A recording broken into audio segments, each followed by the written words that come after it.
নমস্কার, আশা করছি আপনারা সকলে খুব ভালো আছেন। একটা নতুন ভিডিওতেই আপনাদের সকলকে স্বাগত। সবার প্রথমেই গুড মর্নিং।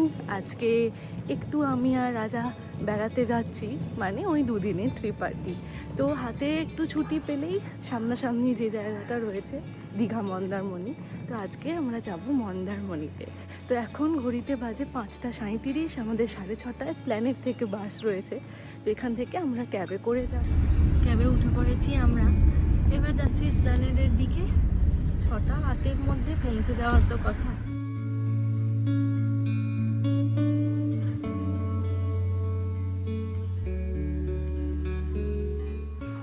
আমরা পৌঁছিয়ে গিয়েছি স্প্ল্যানেডে।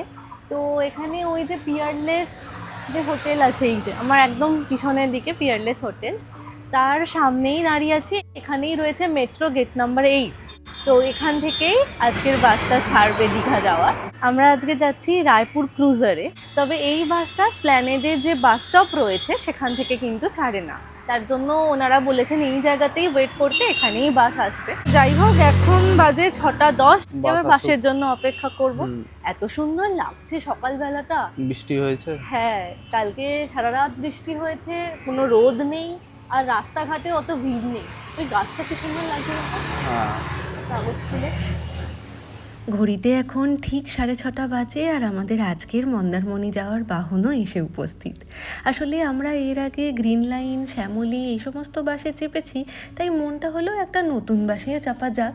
আর তাছাড়াও আমরা যেহেতু খুব তাড়াহুড়োর মধ্যে টিকিট বুক করেছি, তাই আমরা গ্রিন লাইন কিংবা শ্যামলীর মধ্যে টিকিট পাইনি। এর মধ্যে একটা নতুন জিনিস দেখলাম জানেন, এখানে বায়ো টয়লেট আর প্যান্ট্রি দুটোই রয়েছে। বাইরের ওয়েদারটা দেখো, একদম মেঘলা, এক্ষুনি বৃষ্টি আসবে মনে হচ্ছে। তার একদিক থেকে ভালো, আমরা যখন আসছিলাম আসবার পরে বৃষ্টি হয়নি, বা আসার সময় বৃষ্টি হয়নি। এখানে নাহলে যতক্ষণ আমরা দাঁড়িয়েছিলাম ভিজে যেতাম। রওনা দিয়ে দিলাম, এখন বাজছে 6:48। এই বাসের টিকিট খরচা আমাদের পার হেড ট্যাক্স নিয়ে ওই 820 টাকা করে পড়লো। চলুন, আমাদের বাস রওনা দিয়ে দিয়েছে। এখন ঘড়িতে বাজে 6:48। তবে ঘুরতে কিন্তু আমি আর রাজা আমরা একা একাই যাচ্ছি না, আমাদের সাথে যাচ্ছে রাজার বন্ধুরাও। তবে ওরা মেদিনীপুর থেকে 6:30 নাগাদ রওনা দিয়ে দিয়েছে, আর আমাদের আগেই পৌঁছিয়ে যাবে, কারণ মেদিনীপুর থেকে দীঘা ওই 3 ঘন্টা মতন সময় লাগে। চলুন, চলে এসেছি আমাদের ফার্স্ট স্টপ আজাদ হিন্দ ধাবাতে। আমরা বাড়ির থেকে খাবার নিয়েই এসেছিলাম, কিন্তু তাও যখন এত সুন্দর ধাবার সামনে স্টপ দেওয়া হলো, তখন মনটা হলো যে এখান থেকেই কিছু একটু খেয়ে নিই। আমি খেয়েছি ইডলি, আর রাজা নিয়েছে আলুর পরোটা, তার সাথে গরম গরম চা। এই যে আমরা কোলাঘাটও পেরিয়ে যাচ্ছি। আজাদ হিন্দ ধাবাটা হচ্ছে উলুবেড়িয়ায়, তো প্রথম স্টপ উলুবেড়িয়াতেই ছিল। আর এই বাসের মধ্যে আপনাদের বলছিলাম না, প্যান্ট্রিও রয়েছে। এই যে তার মেনু, এখান থেকে আপনাদের খেতে ইচ্ছা হলে কিছু জিনিস অর্ডারও করে নিতে পারেন।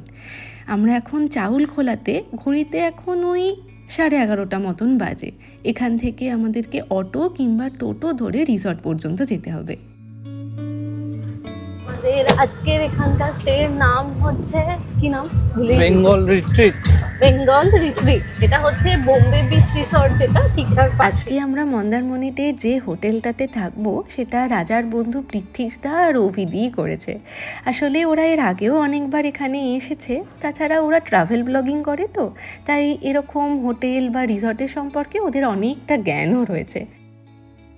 এই যে চলে এসেছি আমরা আমাদের রিসর্টে। চাউলখোলা থেকে ওই 15-20 মিনিট মতন সময় লাগলো এখানে আসতে। আসলে ছুটি পেলে কোথাও ঘুরতে যাব এটা তো ঠিক হয়ে যায়, কিন্তু তারপর ওই বাসের টিকিট বুক করা, কোন হোটেলে থাকবো সেটা ঠিক করা, কোথায় কোথায় ঘুরবো, এগুলো করতে করতেই অনেকটা সময় কেটে যায়। আর কাজের ব্যস্ততার মধ্যে দিয়ে এ সমস্ত করাও হয়ে ওঠে না জানেন। এবারে কিন্তু আমরা একেবারে নিশ্চিন্ত হয়ে ঘুরতে এসেছি। প্রথমেই হোটেলের ব্যালকানির থেকে সমুদ্র দেবতার দর্শন পেলাম, আর এই হচ্ছে আমাদের রুমের নাম শিল্পী। তবে আমরা কোনো সি ভিউ রুম পাইনি। আমার মনে হয় সি ভিউ রুমটা হয়তো আগের থেকেই বুকিং করা ছিল। ওই যে কমন ব্যালকনিটা দেখলেন, ওখান থেকেই সমুদ্রকে দেখতে হবে। এখানে আমাদের পার রুম পার ডে 2000 টাকা করে পড়ছে। তার মধ্যে ওনারা ব্রেকফাস্ট থেকে শুরু করে একেবারে ডিনার পর্যন্ত সমস্ত খাবারই প্রোভাইড করছেন। এটা হচ্ছে হোটেলের সুইমিং পুলটা, আর ওই যে দূরে দেখতে পাওয়া যাচ্ছে বোম্বে বিচ রিসর্ট। আমাদের বিয়ের পর যখন আমরা প্রথমবার মন্দারমণি আসি তখন কিন্তু ওই রিসর্টটাতেই ছিলাম। আমরা এখন যাচ্ছি সুইমিং পুলে সুইমিং করতে। এই যে রাজা আর আমি। চলো, রাজা গোপ্রো নিয়ে রেডি। দাঁড়ান, আপনাদেরকে একবার সুইমিং পুলটা দেখাই। সবাই চলেও গিয়েছে, আমরাই এবার যাব। ঘড়িতে এখন দুপুর 12:30। পৃথ্বীশ তারা বাই কার মেদিনীপুর থেকে এসেছিল, তো তাই এখানে 10টার মধ্যেই পৌঁছিয়ে গিয়েছে। তারপর ওরাও একটু রেস্ট করে নিয়েছে, আর আমরা এখানে ওই 11:45 নাগাদ পৌঁছানোর পর একটু ফ্রেশ হয়ে নিয়ে সোজা চলে এসেছি সুইমিং পুলে। কারণ এই যে পুল দেখেছি, আর আমরা দুজনেই সুইমিং করতে ভীষণ ভালোবাসি, তাই আমাদেরকে আর কে আটকায়।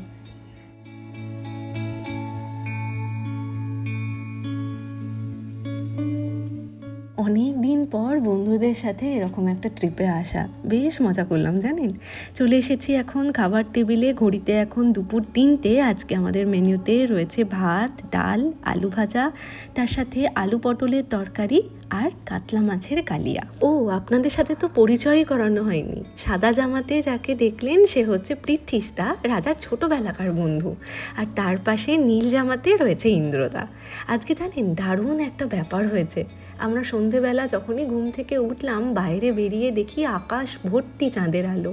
আজকে পড়েছে পূর্ণিমা, আর সেই চাঁদের আলো সমুদ্রের উপরে পড়ে এত অসাধারণ লাগছে, আমরাও আর লোভ সামলাতে পারলাম না।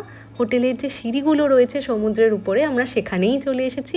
এখানে বসেই আজকে সন্ধেবেলা স্ন্যাক্সটা খাবো। তো স্ন্যাক্সে ছিল চিকেন পকোড়া, তার সাথে পেঁয়াজি আর ফ্রেঞ্চ ফ্রাই। সন্ধেবেলা ওই সমুদ্রের ধারে বসে বসে কোথা দিয়ে যে সময়গুলো কেটে গেল বুঝতেই পারলাম না। এখন ঘড়িতে 9:30। আমরা চলে এসেছি ডিনার করতে।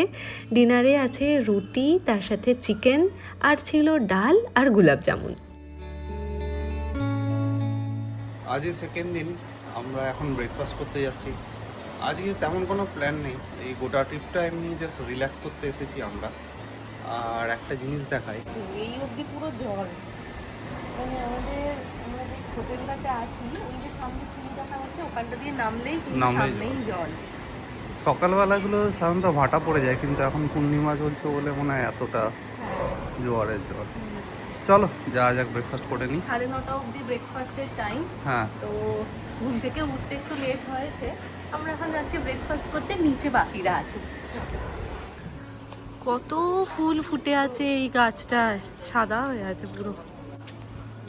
চলো, গুড মর্নিং। কি সুন্দর লাগছে দুজনকে। খাবে তো? চলো, গুড মর্নিং।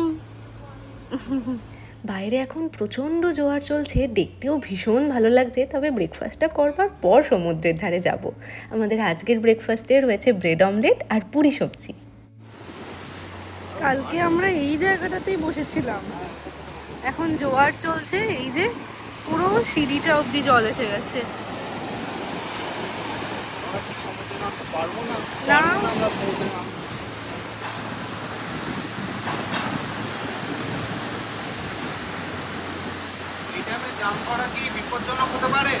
বিপজ্জনক করা যাবে না।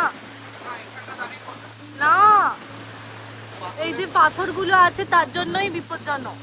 না হলে তুমি ওটা বালির বিচ হলে তাও নামতে পারতে। এখন পুরো জোয়ার চলছে তো, আর পাথরগুলোতে এসে ধাক্কা খেয়ে যাবে। ওখানে দেখছো ওদের ঘর অব্দি উঠে যাচ্ছে।